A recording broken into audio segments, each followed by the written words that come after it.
আপনি কি জানেন ইতিহাসের আর কোনো জাতি যা পায়নি, দয়াময় আল্লাহ এই রমজানে আপনাকে সেই 5টি বিশেষ উপহার দিয়েছেন। আপনি কি সেই অবিশ্বাস্য নেয়ামতগুলোর খবর রাখেন? রমজান শুধু না খেয়ে থাকার নাম নয়, এটি আল্লাহর পক্ষ থেকে আসা এক আধ্যাত্মিক উৎসব।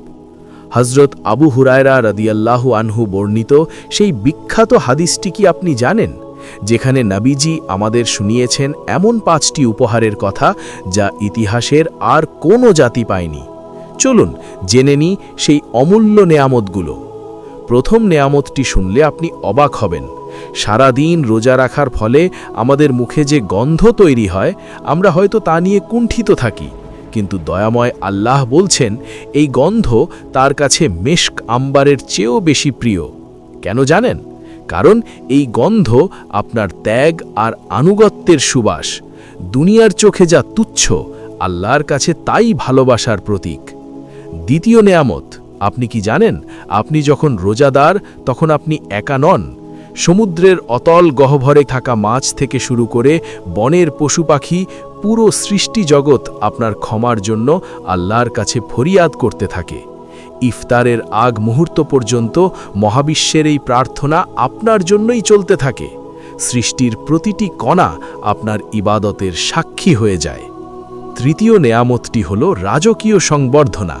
প্রতিদিন জান্নাতকে নতুন করে সাজানো হয়, আর আল্লাহ তাআলা জান্নাতকে সম্বোধন করে বলেন, হে জান্নাত, প্রস্তুত হও, আমার নেক বান্দারা দুনিয়ার সমস্ত দুঃখ কষ্ট আর ক্ষুধা সহ্য করে খুব শীঘ্রই তোমার বুকে ফিরে আসবে। ভাবুন একবার, স্বয়ং মালিক আপনার অপেক্ষায় জান্নাতকে ডেকোরেশন করছেন। চতুর্থ নেয়ামত, আমাদের এক বড় সুরক্ষা। এই মাসে বড় বড় শয়তানদের শিকলবদ্ধ করা হয়। অন্য মাসে যেসব গুনাহে আপনি বারবার জড়িয়ে পড়তেন, এই মাসে সেই প্রলোভন অনেক কমে যায়। এটি আপনার নিজের নাফস বা মনের সাথে যুদ্ধ করে জয়ী হওয়ার এক সুবর্ণ সুযোগ। আপনার ভেতরের ভালো মানুষটিকে জাগিয়ে তোলার এটাই সেরা সময়। পঞ্চম নেয়ামত, সবশেষে আসে সেই মাহেন্দ্রক্ষণ। রমজানের শেষ রাতে সমস্ত রোজাদারকে ঢালাওভাবে ক্ষমা করে দেওয়া হয়। সাহাবায়ে কেরাম অবাক হয়ে জিজ্ঞেস করেছিলেন, ইয়া রাসূলাল্লাহ, এটি কি লাইলাতুল কদর? নবীজি উত্তর দিলেন, না, এটি হলো মজুরির সময়। একজন দিনমজুর যখন তার কাজ শেষ করে, তখন মালিক তাকে পূর্ণ মজুরি বুঝিয়ে দেন। রমজানের শেষ রাত হলো সেই প্রতিদান পাওয়ার রাত।